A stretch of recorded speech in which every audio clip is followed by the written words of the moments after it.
प्राच्या सामने एक के बाद एक तथ्य रखे कि किस तरह भारत का लोकतंत्र खतरे में है। अच्छा, ये लोग बीजेपी, खासतौर से मोदी जी, क्यों कराना चाहते हैं ईवीएम से? मतलब आपको क्या लगता है, बेईमानी होगी? सिर्फ वही व्यक्ति ईवीएम से चुनाव कराना चाहेगा जिसके मन में चोरी और पाप है। ईवीएम तो कांग्रेस ने कराई थी, वो कहते हैं कांग्रेस लेकर आई थी, तो कांग्रेस लेकर आई थी तब धोखा नहीं था, हम करा रहे तो धोखा है। बीजेपी हार कहाँ रही है वो मुझे बता दीजिए। लोग सड़क पे रोक के हमें कहते हैं ये ईवीएम के मुद्दे से पीछे मत हट जाना, वरना हम आप लोगों को माफ नहीं करेंगे। आप लोग सामाजिक संगठन के लोग इस मुद्दे को उठा रहे हैं, विपक्ष इस मुद्दे को नहीं कस के उठा रहा। आज की तारीख में बीजेपी के हाथ में क्योंकि ये तलवार चोरी करने की आ गई है तो वो उसके पीछे अपनी जान लगा देंगे। ये तो 543 की 543 सीटें जीत सकते हैं। बीजेपी के अंदर के लोग भी ईवीएम के खिलाफ हैं। बड़ी खतरनाक बात कह रहे हैं। खतरनाक नहीं, मैं लॉजिकल बात कह रहा कोई हूँ। बड़ा- आप तो मुझसे कोई बड़ा नाम दिया उसमें से। घर घर मोदी और हर मोदी। हम मान लीजिए ईवीएम तो हटेगी नहीं, बीजेपी तो नहीं हटाएगी, फिर क्या करेंगे आप? जनता हटाएगी ना। मोदी जी क्यों हटाएंगे? अगर उनको बुरी लग गई ना बात तो वो कहेंगे लो मैंने पेपर बैलेट से चुनाव कर दिया। आप कितना भी चढ़ा लीजिए, इससे पानी में चढ़ेंगे नहीं चढ़ेंगे, बहुत होशियार हाँ, है। इतना नहीं आप कह देंगे वो करा देंगे। आपको डर नहीं लगता? आप अमित शाह जी के लिए, मोदी के लिए ऐसे ऐसे बोल देते हैं। मोदी जी क्या है? मोदी जी तो इस जनता के नौकर हैं और उसको और ऐसे नौकर हैं जिसको जनता पसंद भी नहीं करती। ईवीएम हट गई तो प्राच्या साहब चुनाव लड़ेंगे? नहीं, प्राचा साहब चुनाव तो ईवीएम से लड़के भी जीत सकते हैं। कैसे? प्राच्या साहब ने ये सब तो लड़ाई लड़ी है, लेकिन देश के सबसे ईमानदार पत्रकार के भी सलाहकार वकील नहीं है वो। तंज का आपने सिस्टम आपने भी इख्तियार कर लिया। नमस्कार, मैं हूं संजय शर्मा। आप देख रहे हैं 4PM न्यूज़ नेटवर्क। पिछले दिनों कुछ दिनों से तबीयत ठीक नहीं थी, डॉक्टरों ने कहा रेस्ट करो, तो मुझे लगा आज संडे का दिन है तो मैं आज घर पे आराम कर रहा था। मेरे ऑफिस से फ़ोन आया कि एक शख्स आए हैं ऑफिस से मिलने के लिए, और जब मैंने नाम सुना तो बस मेरे को तो बुखार और गला सब एक झटके में बराबर। मैंने गर्म पानी पिया और ऑफिस की तरफ आया। एक शानदार बहादुर शख्स मेरे ऑफिस में आए। कई लोग होते हैं अपने अपने पेशों में काम कर रहे होते हैं, कई अधिवक्ता मेरे दोस्त हैं। एक ऐसी ही अधिवक्ता है, सुप्रीम कोर्ट के लॉयर हैं, लेकिन जिनके कामों ने उनको पूरी दुनिया भर में एक अलग पहचान दिला दी।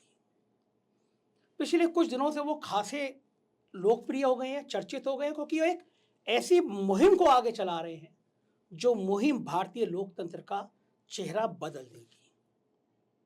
अब आप सोच रहे होंगे मैं किस शख्स की बात कर रहा हूँ। मुलाकात कराता हूँ महमूद प्राच्या साहब से। आप देख के समझ गए होंगे। ईवीएम हटाओ एक अभियान की शुरुआत जब प्राच्या साहब ने की, और प्राच्या साहब ने एक के बाद एक तथ्य रखे कि किस तरह भारत का लोकतंत्र खतरे में है, और पिछले दिनों दिल्ली में एक बड़ा प्रदर्शन करके दिखाया कि ईवीएम कैसे मैनेज होती है। तो आज प्राच्या साहब मेरे साथ है। प्राच्या साहब, मेरा सौभाग्य कि आप जैसा बहादुर आदमी आज मेरे साथ बातचीत कर रहा है। बहुत बहुत स्वागत है लखनऊ में। आप दिल्ली से आए और आज भी एक बड़े मूवमेंट को लेकर आए। जो तैयारी कर रहे हैं आप प्राच्या साहब, जो लड़ाई लड़ रहे हैं आप, चुनाव में बहुत कम बचा है, समय बचा है, 2 महीने बचे हैं। क्या लगता है कि आपको इतने कम समय में ईवीएम हट पाएगी?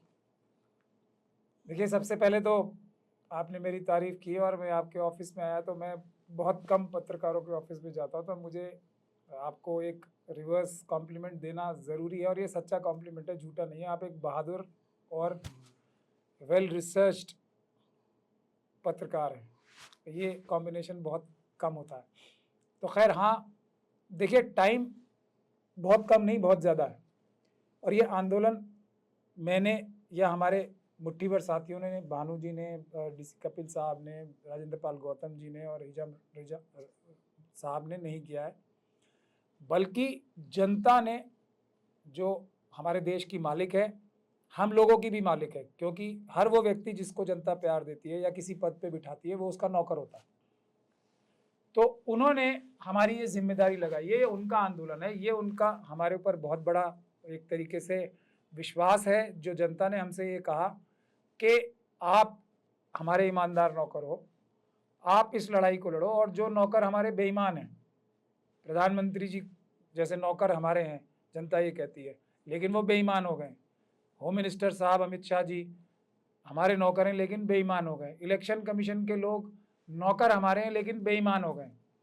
तो आप हमारे ईमानदार नौकर हो, आप लोग ये हमारी आवाज़ वाली लड़ाई लड़ो, और आप हमसे गद्दारी मत करना। वरना हम आपसे भी बहुत ज़्यादा नाराज़ होंगे और हमारा दिल टूट जाएगा। तो हम जनता का दिल नहीं टूटने देंगे, भले ही हमारी जानें चली जाएं। अब जहाँ तक टाइम की बात है, देखिए मैं ये बात तथ्यों के साथ कहता हूँ और बार बार कहिए, आज मैं दोहराऊंगा नहीं उस बात को, लेकिन उसका ये मैं सीधे सीधे बोल रहा हूँ कि मैंने मोदी जी को, उनके अटॉर्नी जनरल साहब को, सॉलिसिटर जनरल साहब को, इलेक्शन कमीशन साहब को और उनके लॉ मिनिस्टर को ये ओपन चैलेंज दे रखा है, आपके चैनल पे आके या किसी भी ईमानदार पत्रकार के चैनल पे आके लाइव डिबेट कर ले। मैं कानून से, जो कानून पार्लियामेंट ने पास किया हुआ है, जो रिप्रेजेंटेशन ऑफ पीपल एक्ट और जो उसके तहत बने हुए रूल्स हैं 1961 से लेकर 1992 तक और 2016 तक भी, उसके हिसाब से मैं ये दिखा दूंगा कि भारत देश का जो कानून आज है, और ये बहुत ध्यान से सुनने वाली बात है, वो पहली चॉइस जो है, पहला तरीका जो है, जो प्रेफर्ड तरीका है, वो बैलेट पेपर से है भारत के कानून के हिसाब से जो आज है। और ऑल्टरनेटिव है उसका, में शब्द का प्रयोग हुआ है सेक्शन 61 कैपिटल ए में, कि वोटिंग ईवीएम से भी कराई जा सकती है, मगर करानी पेपर बैलेट से। ये भारत का कानून है और उसके लिए सारा निज़ाम और सिस्टम बन के तैयार है। दूसरी बात मैं ये कहता हूँ कि, और इस बात पे मैं डिबेट करने को तैयार हूँ, मैं सारे प्रावधान जो पार्लियामेंट ने बनाए उसी से बात करूंगा, उसके बाहर बात नहीं करूंगा।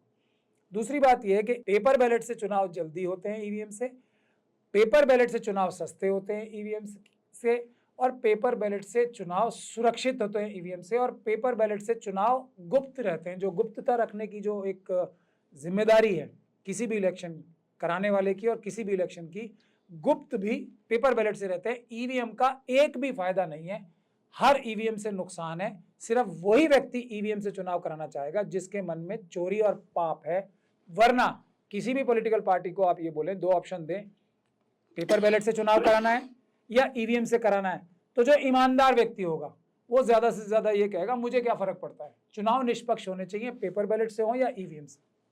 अच्छा, ये लोग बीजेपी, खासतौर से मोदी जी, क्यों कराना चाहते हैं ईवीएम से? मतलब आपको क्या लगता है, बेईमानी होगी? नहीं नहीं, बेईमानी लगता नहीं है, बेईमानी करने के लिए ही चुनाव कराना चाहते हैं ईवीएम से। 400 पार कैसे होंगे, हमारा ऐसा कहना है। और थोड़ा सांकेतिक भाषा में कहूं तो, अगर मोदी जी पेपर बैलेट से चुनाव कराएं तो मेरा ऐसा मानना है, अगर वो डर दबाव लालच के माध्यम से अपने खिलाफ एक भी कैंडिडेट ना खड़े होने दें तो वो शायद नोटा से भी हार जाएंगे। इसलिए ईवीएम से चुनाव कराना है कि फिर जितने मर्जी चाहे वोट ले लें, वोट ही सारे उनके हाथ में।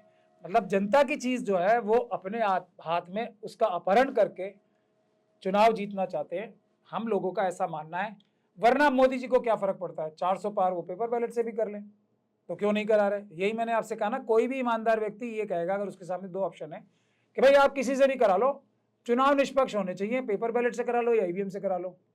ईवीएम में अगर ये खामियां हैं जो कोई डिफेंड नहीं कर पा रहा तो भाई पेपर बैलेट से करा लो। कौन अपनी जान दे देगा लेकिन ईवीएम से ही चुनाव कराएगा? कौन गली गली कूचे कूचे, जो इलेक्शन कमीशन चुनाव किसी पॉलिटिकल पार्टी को ईवीएम देखने के लिए नहीं देती थी, हाथ लगाने के लिए नहीं देती थी, गली गली लेके क्यों घूम रहे हैं वो अब? तो ये है बुनियादी बात कि इसमें धोखा है, इसमें फ्रॉड है, इसलिए उससे कराना चाहते हैं। ईवीएम तो कांग्रेस ने कराई थी, वो कहते हैं कांग्रेस लेकर आई थी, तो कांग्रेस लेकर आई थी तब धोखा नहीं था, हम करा रहे तो धोखा है। मैं तो सीधा सीधा सवाल आपके माध्यम से तीसरी बार रिपीट कर रहा हूं, जनता ये कह रही है और जनता तथ्यों के हिसाब से ये कह रही है, पूरी दुनिया में कहीं भी ईवीएम से चुनाव नहीं होते बड़ी डेमोक्रेसी में, आपको क्यों कराने? जहां जहां होते थे ईवीएम से चुनाव, वहां की कॉन्स्टिट्यूशनल कोर्ट्स ने ये कहा कि ईवीएम से चुनाव में धोखा होता है, धोखा हो सकता है, इसलिए पेपर बैलेट से चुनाव कराने, आपको क्यों कराने? इसीलिए मैंने ये कहा ना, कोई भी, क्या कांग्रेस से जाके आप पूछ लीजिए, क्या वो अगर ये कहेंगे कि ईवीएम से ही चुनाव कराएंगे नहीं तो हम जान दे देंगे अपनी, तब तो वो बेईमान है। अगर वो कहते हैं हमें क्या फर्क पड़ता है, पेपर बैलेट से करा लो या ईवीएम से करा लो, तब उनके मन में कोई ईवीएम से धांधली करने की मंशा नहीं है। अगर कोई जिद करता है, जैसी कि जिद अभी हो रही है, उससे ये पता लगता है, उससे ये साबित हो जाता है कि ये धांधली करना चाहते हैं ईवीएम से। वरना भाई इतनी ज्यादा जनता, 95% से ज्यादा जनता, और हमें, आप मेरे साथ सड़क पे अपना जर्नलिस्ट, या आप खुद ही आ जाइए मेरे साथ, लोग सड़क पे रोक के हमें कहते हैं ये ईवीएम के मुद्दे से पीछे मत हट जाना वरना हम आप लोगों को माफ नहीं करेंगे। मॉब कर लेते हैं लोग हमें, तो जब ऐसा माहौल देश में है तो फिर क्यों ईवीएम से प्रेम है? ये बात है। आप किसी भी पॉलिटिकल पार्टी से पूछ लीजिए, वो पेपर बैलेट को मना नहीं करेगी। आप पूछ प्रचलित लीजिए। बीजेपी के लोग कहते हैं कि अगर सब जगह ईवीएम खराब ही है, बेईमानी है, तो हिमाचल है, कर्नाटक है, तेलंगाना है, यहाँ कैसे रिजल्ट आ गए? देखिए, रिजल्ट ईवीएम के माध्यम से 20 से 25% वोटों की धांधली करने का सिस्टम इनके पास अभी था। तो ये जिस जगह गवर्नमेंट्स आई है ना, एक जो हमारा इसके बारे में जो हमारा ओपिनियन है वो ये है कि यहाँ बीजेपी ने 20 से 25% वोट अपने बढ़वा भी लिए, तब भी हारे हैं। बंगाल में बीजेपी का क्या मतलब है, आप मुझे ये बता दीजिए। फिर भी इतनी सीटें आई हैं, ईवीएम से आई हैं, हमारा ये दावा है। और तेलंगाना में 7% से ज्यादा वोट बीजेपी के, क्या मतलब था? 0.5% भी वोट नहीं आना था उनका, कैसे आ गया? तो बीजेपी हार कहाँ रही है वो मुझे बता दीजिए। हर जगह तो ईवीएम के माध्यम से जीत ही रही है ना। जहां उनका 0 वोट आना चाहिए था, वहां 7.5% वोट आ रहा है, तो वो हारे या जीते? बात बुनियादी ये है कि ईवीएम से इतना प्रेम क्यों? जबकि मैं कह रहा हूं, अब ये जो भ्रांति फैलाई जा रही है कि इसमें टाइम लगेगा, अब टाइम निकल गया है, अब नहीं हो सकता, तो मैंने उसका भी जवाब दे दिया आपको। मैं इलेक्शन कमीशन और सारे लॉ ऑफिसर से डिबेट करने को कानून के माध्यम से दिखा दूंगा कि ईवीएम से चुनाव कराना सेकंड ऑप्शन है। फर्स्ट ऑप्शन सारी तैयारी चुनाव आयोग की, और देश में सभी जो चुनाव आयोग के अधिकारी हैं उसमें समय अब भी कम लगेगा पेपर बैलेट से कराने में, और सारी तैयारी पेपर बैलेट की है। पेपर बैलेट क्षमता कब है? जब कैंडिडेट्स डिसाइड हो जाएं। ईवीएम की मशीन में घपलाबाजी करने का एक बड़ा तरीका कब होता है? जब कैंडिडेट तय होंगे, जब तो फिक्स होगा कि इसको वोट दिलवाने हैं। ईवीएम के जो एसएलयू उसके माध्यम से जो सिंबल लोडिंग जो इनका यूनिट है, उससे उसके माध्यम से ही तो वोट डलवाने का कार्रवाई होगी। वरना ईवीएम को क्या पता बीजेपी कितने नंबर पे है? वो तो पता ही बाद में लगता है ना। उसी प्रकार से बैलेट पेपर भी कब छपते हैं? जब कैंडिडेट्स तय हो जाए। कैंडिडेट्स कब तय होते हैं? जब चुनाव की डेट में सिर्फ 20 दिन बच जाते हैं, बल्कि एक्चुअली तो 14 दिन ही बचते हैं। जब सारे नॉमिनेशन पेपर्स एक्सेप्ट होने के बाद, स्क्रूटनी होने के बाद, फाइनलाइज जो कैंडिडेट्स बचते हैं, उसी के बाद तो बैलेट पेपर छपते हैं, और उसी के बाद ईवीएम में वो जो पट्टी लगती है या एसएलयू के माध्यम से ईवीएम को जो सिंबल्स और कैंडिडेट के नाम चढ़ाए जाते हैं, वो तो 14 दिन पहले ही चढ़ाए जाते हैं ना। तो टाइम तो बहुत है। ये सब मिथ्या फैलाने के लिए, लोगों को ये दिखाने के लिए कि ईवीएम से चुनाव होगा ही, तो इस बार तो छोड़ दो कम से कम। तो इस धोखे में ना जनता आ रही है ना हम आ रहे हैं। हम देश के मालिक हैं, हम पेपर बैलेट से चुनाव कराना चाहते हैं, और उस हर व्यक्ति को हम चोर मानते हैं जो ईवीएम की बात करते हैं। लेकिन प्रचलित आप लोग सामाजिक संगठन के लोग इस मुद्दे को उठा रहे हैं, विपक्ष इस मुद्दे को क्यों नहीं कस के उठा रहा? कांग्रेस नहीं उठा रही, बाकी लोग भी थोड़ा बोड़ा कहते हैं, लेकिन आपकी तरह सड़क पे आए, मूवमेंट करें। इस देश में एक भी पॉलिटिकल पार्टी बीजेपी समेत ऐसी नहीं है जिसने ईवीएम का मुखर विरोध ना किया हो किसी ना किसी वक्त पे। आज की तारीख में बीजेपी के हाथ में क्योंकि ये तलवार चोरी करने की आ गई है, तो वो उसके पीछे अपनी जान लगा देंगे। लेकिन बीजेपी में भी मैं आपको ये आपके माध्यम से बता दूं, बीजेपी के भी बहुत सारे लोग हमें अप्रोच कर रहे हैं कि भैया जी, ये जो अमित शाह जी और मोदी जी हैं, ये ईवीएम के माध्यम से हमें भी हरा देंगे ना, क्योंकि हम इनके मुकाबले कहीं ना कहीं, या ये हमें पसंद नहीं करते विभिन्न वजहों से। तो बीजेपी के अंदर खुद लोग, ये तो 543 की 543 सीटें जीत सकते हैं। ये 143 लोग बीजेपी के हारेंगे, एनडीए के हारेंगे, वो हमें अप्रोच कर रहे हैं कि भाई ईवीएम से तो ये हमें भी हरा देंगे।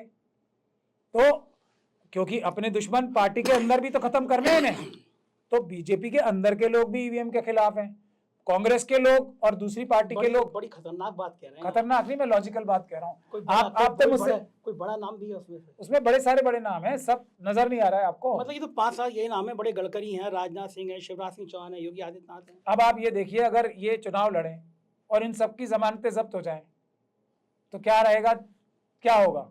कि मोदी जी मोदी मोदी मोदी मोदी, घर घर मोदी और हर मोदी, बाकी सब बेवकूफ अपनी पार्टी में। जो लोग संपर्क कर रहे हैं, मैंने जो नाम बताया, इसमें से भी कुछ लोग हैं। अब ये रहने दीजिए, क्यों आप उनका ऐसे लोगों का कांड चुनाव से पहले ही कराना चाह रहे हैं? टिकट टिकट जाएंगे। लेकिन सुब्रमण्यम स्वामी साहब हैं, वो कह रहे हैं मुझसे अच्छा कोई फाइनेंस मिनिस्टर नहीं होता। मोदी जी के बारे में चोर, लफंगा, लुच्चा, पता नहीं क्या क्या कह रहे हैं। अब मैं तो उनको कोट करके बात कहूंगा तो मुझे खुद शर्म आ जाएगी। वो ये कह रहे हैं कि मोदी जी जो हैं देश के गद्दार हैं। मैंने तो अभी तक ये बात कही नहीं है। मोदी जी जो है चाइना से डरते हैं, मैंने भी ये बात नहीं कही। उनके पास तो ऑथेंटिक न्यूज़ होगी ना। अब अगर मोदी जी उनको चुनाव में टिकट दे दें, जमानत जब्त करा दें। नहीं अब बताओ उनके मन में क्या होगा मोदी जी के जमानत जब्त हो जाए, यही होगा ना। ये तो होगा नहीं कि स्वामी जी जो है मेरे से भी ज्यादा वोटों से जीत के आ जाए। मन की उनकी इच्छा क्या होगी? ये होगी हार जाए और जमानत जब्त हो जाए। तो ईवीएम के माध्यम से अगर ऐसा पॉसिबल है तो मोदी जी क्या सुब्रमण्यम स्वामी जी को छोड़ देंगे? ये मैं जो निष्कर्ष निकालना है मैं आपके दर्शकों के ऊपर छोड़ता हूँ। अच्छा बताइए मुझे कि अब मान लीजिए ईवीएम तो हटेगी नहीं, बीजेपी तो नहीं हटाएगी, फिर क्या करेंगे आप? जनता हटाएगी ना। मोदी जी क्यों हटाएंगे? अमित शाह जी क्यों हटाएंगे? खुद ही चुनाव हार जाएंगे तो वो क्यों हटाएंगे? उनकी तो जिंदगी और मौत, जो झूठ का जो उन्होंने मुलम्मा चढ़ाया है, 150 लाख करोड़ का जो कर्जा लेके अडानी जी को दिया है, अंबानी जी को दिया है और अपने बहुत सारे दूसरे मित्रों को दिया है, वो कैसे? जनता तो उनको एक एक, देखिए आज जनता अगर ईमानदारी से मोदी जी काम करते तो 15 लाख का वादा झूठा नहीं था, सच्चा था। 15 लाख नहीं, 1-1 करोड़ हर परिवार को मिल सकते हैं एक्चुअली। लेकिन वो आए भी पैसे 15 लाख के सारे, लेकिन दे दिया अडानी जी को।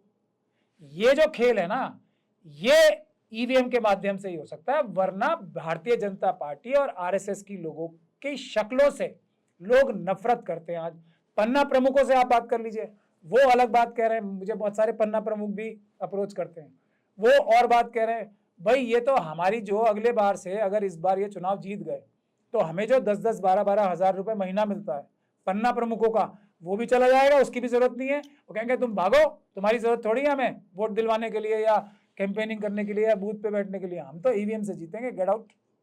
तो पन्ना प्रमुखों का दर्द भी मैं आपको बता रहा हूँ, जो इनके आरएसएस और बीजेपी के हैं। किस किस की बात बताऊं मैं आपको? अच्छा तो आप लोगों की अगली प्लानिंग क्या है? हमारी प्लानिंग साफ है, मतलब हमारी क्या है, जनता की प्लानिंग है, जो जनता हमें बता रही है। जनता हमें कह रही है कि हर एक जो जिस जगह पे ये गोदाम है ना, जहां पे ईवीएम की मशीनें रखी जा रही हैं, हर एक पोलिंग बूथ पे जहां पे वो एसएलयू बनाने आएंगे, वैसे तो वहां तक की नौबत ही नहीं आएगी, और हर एक रिटर्निंग ऑफिसर, जो 543 के 543 रिटर्निंग ऑफिसर्स, जो डीएम्स हैं, उनके घर के बाहर जनता ये कह रही है हम पीसफुल प्रोटेस्ट लगाएंगे, जैसे सीएनआरसी में लगाए थे हम लोगों ने और जैसे किसान आंदोलन में लगाए थे। और हम देखेंगे कौन ईवीएम लेके आएगा अंदर उन जगहों पे, कौन एसएलयू में लेके जाएगा, हम देखेंगे। फिर क्या रास्ता बचेगा? सिर्फ पेपर बैलेट का।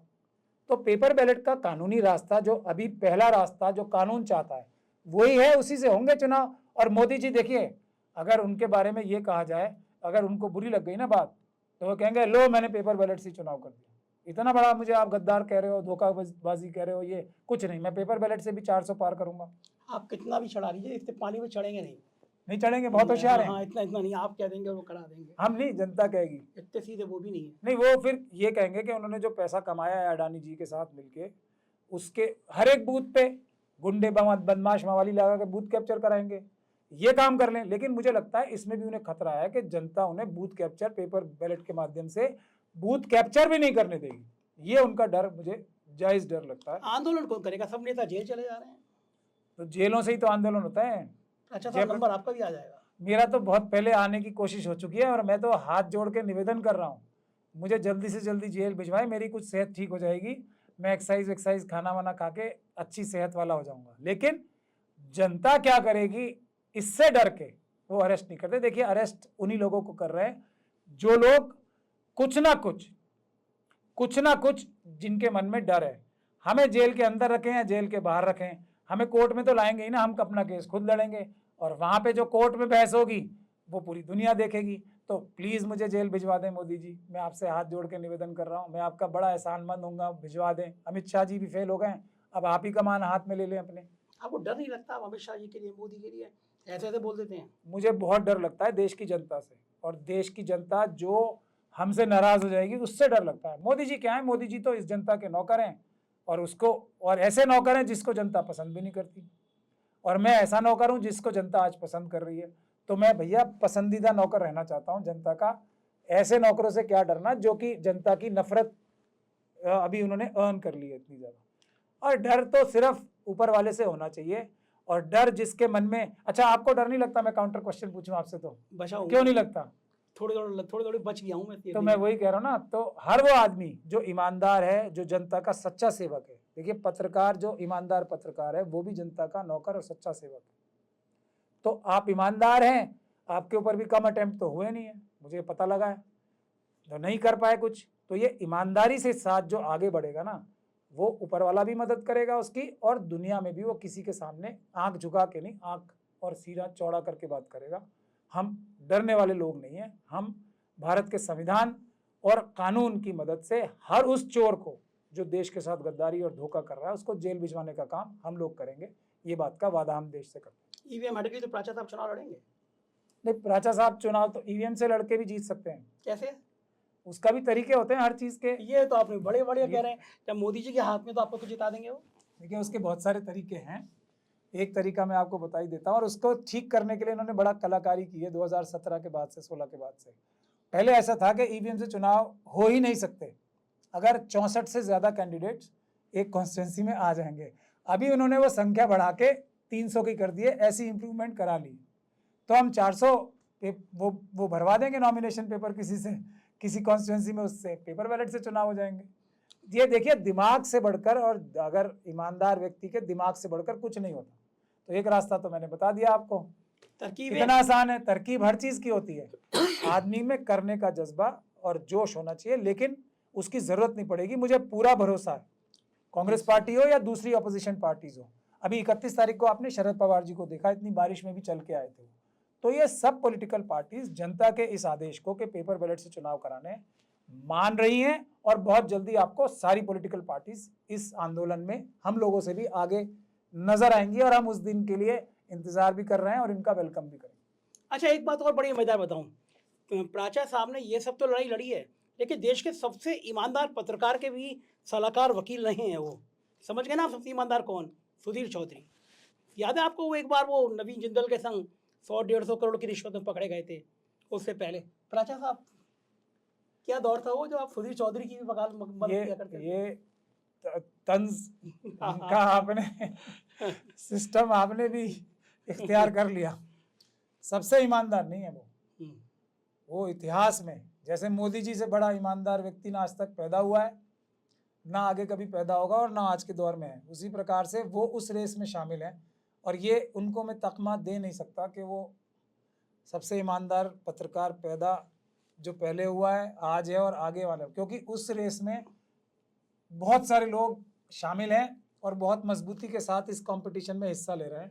उसमें बहुत सारे नाम हैं, और सारे अच्छे अच्छे कोट पहन के और अच्छे अच्छे कपड़े पहन के सब टेलीविजन में नजर आते हैं, वो सब उस रेस में शामिल हैं। सुधीर चौधरी जी थोड़ा आजकल अर्नब जी को भी थोड़ा आगे मात करके, मतलब उन्होंने अपना ज़मीर बेचने में सबसे आगे अपने आप को रखा हुआ है, ये उनका क्रेडिबिलिटी है। और वो जब तक मैं उनका सलाहकार था तो वो इतने बड़े बड़े काम नहीं करते थे, फिर वो जब मुझसे दूर चले गए थे थोड़ा, तो फिर नवीन जिंदल जी वाला काम किया उन्होंने। तो उसके बाद तो पूरी दुनिया ने देखा, उस केस में भी मैंने उनकी काफ़ी मदद की थी, और अब मैं वैसे पछता भी रहा हूँ, लेकिन वकीलों का काम होता है लुच्चे लफंगे बदमाशों को भी छुड़ाना, क्योंकि भारत के संविधान में ऐसा है और दुनिया भर में प्रोविजन ऐसा है कि everybody is presumed to be innocent till he is proven guilty. तो वो मेरा आजकल के दौर में अगर वो मेरे पास आएंगे, और आना पड़ेगा, सरकार बदलेगी तो आएंगे, अब मैं उनके केसेस नहीं लूँगा, क्योंकि हमारी वजह से भी ऐसे ऐसे क्या बोले उनको, ऐसे ऐसे कैरेक्टर्स जर्नलिस्ट बनने का ढोंग कर रहे हैं जिनको जर्नलिज्म का जे नहीं आता। ये टीवी पे अपनी भाषा का इस्तेमाल करके, धीरे धीरे शब्द बोल के, बड़े सौम्य तरीके से शब्द बोल के, ये फरेब और धोखा जो ये लोग कर रहे हैं, जर्नलिज्म के नाम पे कलंक हैं। और आने वाले समय में जब अच्छे लोग आएंगे, इन सब लोगों को हम लोग जेल भिजवाएंगे। इस बात से ये देश की जनता जान ले। इस समय देश में ईमानदार पत्रकारिता सिर्फ सोशल मीडिया के माध्यम से हो रही है। आप लोगों ने इनके जो वो शीन है ना, you have taken away their sheen. आज लोग इनको विश्वास नहीं करते, इनको बेईमान मानते हैं। ये सोशल मीडिया को क्रेडिट जाता है। इन लोगों ने, सोशल मीडिया के मुट्ठी भर लोगों ने जो आंदोलन शुरू किया था, आज ये मेन स्ट्रीम मीडिया को खत्म करके नंबर 1 जो जर्नलिज्म हो रहा है आज, और वो जेन्युइन जर्नलिज्म सोशल मीडिया से हो रहा है। और ये बात आगे आने वाले टाइम में और मजबूत होगी, लोग टेलीविजन देखना बंद कर देंगे। बहुत बहुत शुक्रिया प्राचा साहब, आज आपने इतना समय दिया, धन्यवाद। बहुत एक शानदार व्यक्ति से और शानदार बातें हमने करी। अब इंतजार है मुझे आपके कमेंट का, अपनी राय बताइएगा कैसी लगी आपको बातचीत, और ईवीएम को लेकर आप क्या सोचते हैं, आपकी राय का मुझे इंतजार रहेगा। शुक्रिया, थैंक यू।